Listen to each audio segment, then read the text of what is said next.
Hey there, it's your boy Foxy, back for more relationship stories. Am I wrong for not housing my brother's mistress? Plus updates. Original post.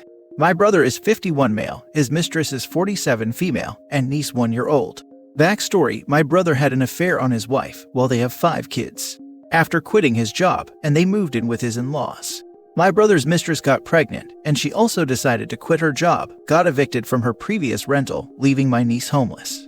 My brother's wife decided to try and work things out, and I ended up having a lot of family pressure to allow my brother's mistress and my niece move into my rental to try and create a stable environment for my niece.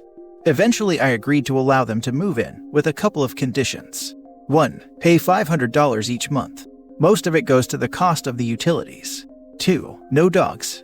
The mistress quickly agreed, since the rent is extremely cheap, and let us know that she will be starting her new job soon. The first month I received half the rent, then the last 5 months, nothing at all. It's become a burden for me to keep them there, and I am working additional hours to cover the expenses, while my brother's mistress never went to work. I have tried to talk to them, trying to work things out, but it's going nowhere. So, I gave his mistress a 30-day notice to move. During that time, I found out she is pregnant with baby number 2. My brother's wife kicked him out, and he moved into my rental with his mistress. They didn't leave after the 30 days, and they ignored my attempts to talk to them. So, I served a 5-day notice, still no reply. So I went to the court and filed for an eviction. Since they were served, my phone has not stopped, as just about every family member has called upset. My dad told me to just finish it as he feels like my brother needs to man up and take care of his kids, both from his wife and mistress. And my dad told me to put my kids first. My mom, however, is livid. She told me that I would be responsible if my niece and the new baby will be taken away by CPS. She said my kids are old enough to understand mommy working extra hours in the name of supporting family. She feels like I should continue working overtime and paying for their expenses until the new baby arrives in 7 months. Am I the wrong for kicking my brother's pregnant mistress to the curb? Now for the top comments before reading the updates. Wait. How pregnant is she? Baby is due in 7 months, so only 8 weeks pregnant. A lot of people barely know they are pregnant that early, and you only found out after you served 30 days notice. I mean, it could be true, but the timing is awfully suspicious. Is she really even pregnant? Not wrong regardless. This is all your brother's responsibility and not yours. You have already been beyond generous and got taken advantage of even at the deal you gave them. That's not okay, and you have every right to stop footing the bills for them. They are 2 adults who can figure things out for themselves. Mom is also the idiot. Why is it all your fault? If she is so concerned, then she can pay for them. Which is still a bad idea for her, but then no longer your problem. Yes, she is pregnant. My husband's theory is she got pregnant on purpose, knowing I wanted her to cover the expenses, meaning get a job or move. He thinks she did it to try and gain sympathy from our family. So wait, so they both quit their jobs and live with you without paying you or talking to you. And his wife and 5 kids live with your parents. What the heck is happening? His wife moved in with her parents. She became a stay-at-home mom when their daughter started having back-to-back seizures as the child needed constant care, however, with her parents' support. The wife is now working full-time at the front desk of a hotel. She is wanting to go to school in January to do respite care for sick children. They moved in with her parents when my brother decided he didn't want to work anymore. He has gone through jobs most of his life but always found a different one until this all began with his mistress. Depending on where you live, you might be stuck with them. In Wisconsin, here, I knew a lady whose daughter was stealing her credit cards, etc., and because mom had let her live there rent-free for more than 2 months, mom couldn't legally evict her all that easily. Or at least that is the story she told me. I'm not a lawyer. Where we are, it's considered month to month. A 30-day notice to end lease is required, then a 5-day notice if they fail to move before filing with the courts. If it all moves forward, they will have 72 hours to 30 days, depending on the judge. Is he the golden child by any chance? Not wrong, as you've done enough. They can all go live with mom if she feels that strongly about them being homeless. Yes, he is the golden child. Now for the updates. To answer a couple of questions, yes, she is pregnant at 47. I was there at the ER when the doctor told her. I also found out she wasn't using any birth control. As of right now, the court date is Monday morning. I should find out there if the judge will allow additional time for them to stay. In most cases, it's 72 hours, unless I drop it or allow more time. Lastly, my husband and I have talked about taking the babies into our home, just them. It's a major change for our kids, and we feel like it's something we need more time to decide. Update 2. My mom showed up to my house tonight. It's quiet the drive and she has been crying. I invited her in to have dinner with me and my kids. Then after my kids left with my husband trick-or-treating, she asked again to allow my brother to stay. She said that with their health, they couldn't allow them to stay in their home. I told her that I feel like I am enabling my brother to not take responsibility for all his children, and I told her I am tired of working non-stop for someone who is more than capable of working. She left sad. I will see my brother for the first time since he was served tomorrow at court. It will be interesting for sure. I am a little heartbroken, but it needs to happen. My hope is the judge doesn't extend the time they have in my rental. I feel like it will just make things harder. Third update. Okay, so I went to court today. My brother and his mistress didn't show up. The judge did a good job and she ruled in my favor. Now my brother has to be out by Saturday. If he is not, the constable can remove him and his mistress on Monday morning once the courts open up. Everything was going well until my husband asked the judge if we are responsible to notify my brother of the ruling since he was not there. The judge said we could pay for the constable to deliver a copy of the ruling today. I gave the constable all the info including when both my brother and mistress would be home. After I left the courts, I got a call from my parents, both on the line. I told my mom the constable will deliver the court's ruling to my brother to give them the maximum time to prepare to move. My mom was just dead silent, while my dad burst into laughter. I was then informed the reason my brother and his mistress didn't come to court was they had outstanding warrants that I knew nothing about. So there is a good chance they will be arrested today. I can't enter the rental until next Monday. I will update then. That's if I am present when they go to remove my brother and his mistress. I was told today if they are not gone, they will have 15 minutes to gather whatever before they are removed by the police. Now for more comments before reading the last updates. Wait, they had warrants? Yes, they do. I had no idea they got in trouble. My mom knew and kept it from me. My dad, on the other hand, thinks this is deserved after all he has put his wife and kids through. I am not allowed to enter my rental until Monday, and I don't know if my brother will be out of jail by then. I feel kinda bad for feeling this way, but I hope I don't see him. I don't want any more drama. His wife asked if she could move into the rental since it's on the same street as my parents and her parents. I told her to let me think about it. She is an amazing person, but I just don't know if I want to rent to family anymore. It's been a complete nightmare. If you do rent to her, please make sure you have a solid renter's contract, and perhaps even look into a month-to-month lease instead of an annual. That way, if you decide to give her notice, she has the month to find a new place without complaint, because your lease is literally month-to-month at will. Now for the last update. Here is the update for this week. The constable and us showed up to the property. He told them they had 15 minutes to grab whatever and leave, and my brother went off.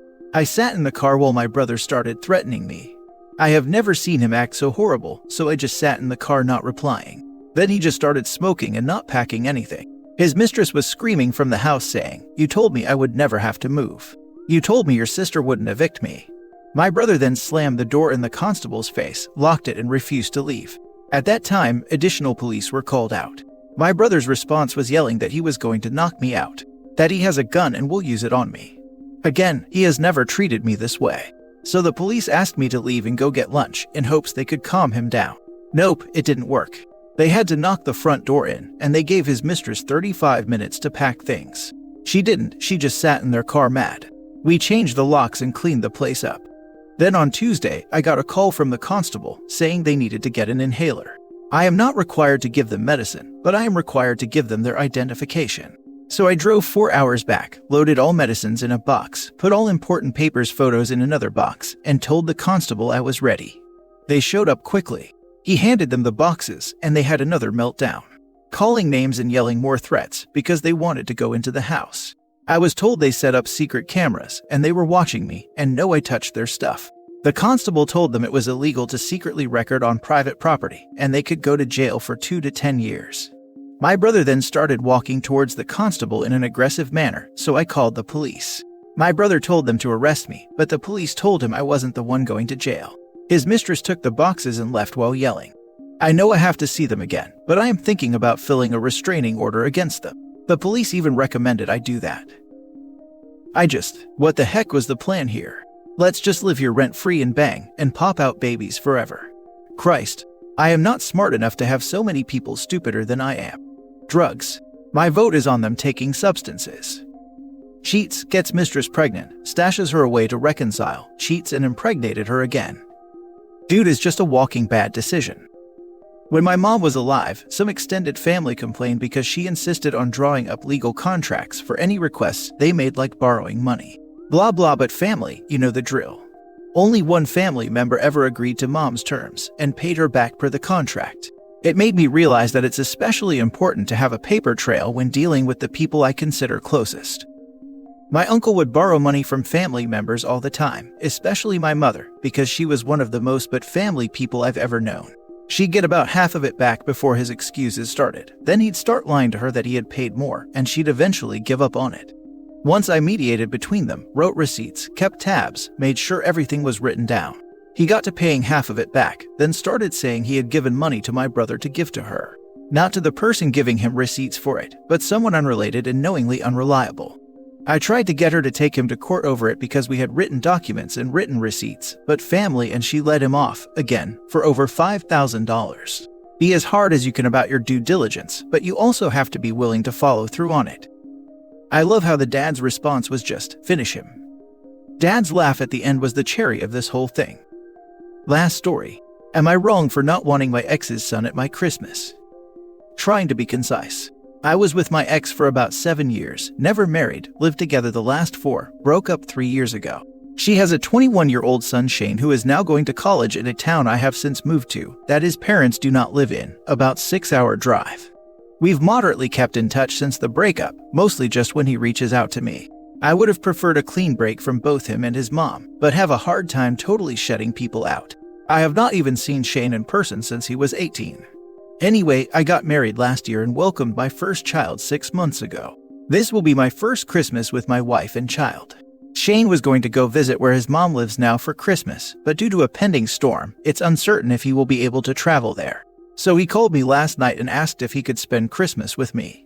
I was definitely caught off guard and told him that while it's good to hear from him, it will be my first Christmas as a whole family and would prefer to keep it to just us and maybe her parents who will stop by later. Shane was very upset, told me I was replacing him. I tried to reason with him that this is just what happens when adults move on in life. I said we could still keep in touch, but I wanted Christmas just with my family since it is our first one. He hung up and then later sent me a long text saying some not super nice things. My wife is glad I said no, but at the same time says she empathizes with how he feels and that I should apologize but not necessarily have him over, but would support me if that's what I want. Am I wrong for not wanting him to come over for Christmas? Edit to address common questions. Shane's mother and I were never married. Shane's father is active in his life, he just is often out of town. I had only met Shane a few times until he moved in during his high school years. He was very active in sports and extracurriculars, so he wasn't actually home that much for us to spend time together. Them moving in was supposed to be temporary after his mom got laid off, and it just kinda dragged into them staying. His mother was very adamant that Shane had a father, and she didn't want me to attempt to parent her kid. So while he lived at my house, I was basically an adult roommate. We got along well, but it was never a father-son type relationship. Now for the comments. No idiots here. I think everyone forgetting there's another person involved here, which is OP's new wife. If it's her plan to have Christmas with just her husband and child, it's OP's job to honor that. Plus, the kid's father is actively involved in his life. OP was never the stepfather, and it sounds like was less involved. I would be hesitant to invite someone into my home with a new wife and infant too. Yikes, dude. He was your stepkid basically for 7 years. He's stranded for Christmas. Would it seriously hurt you if he came for Christmas? I am grossed out by this, not gonna lie. If virtually anyone I have a stable relationship of any kind with asked if they could come to my house for Christmas, I would say yes. Because it's freaking Christmas. You're the idiot. I understand the gist of what you're saying, but the kid was 11 when they got together 10 years ago. They broke up 3 years ago, when the kid would have been 18, and have kept moderately in touch while OP would have preferred a clean break. Maybe this sounds terrible to you, but OP wants to move on with his life, and this was neither a bio or stepchild of his, nor did he raise the kid from infancy only to abandon him. Sure, he could let the kid come over, but if it's someone he's only moderately been in contact with for years at this point, why is he the bad guy for continuing to move on from that part of his life by saying no? Horrible situation, but I say not wrong. Not wrong. An unbelievable number of people commenting you're the bad guy don't seem to have actually read the post. 1. OP did not take on a father role. He was explicitly told by Shane's mom she didn't want that. 2. Shane's father was still in his life, and regarded by him as his father. 3. They weren't married, not that important, but people can't read.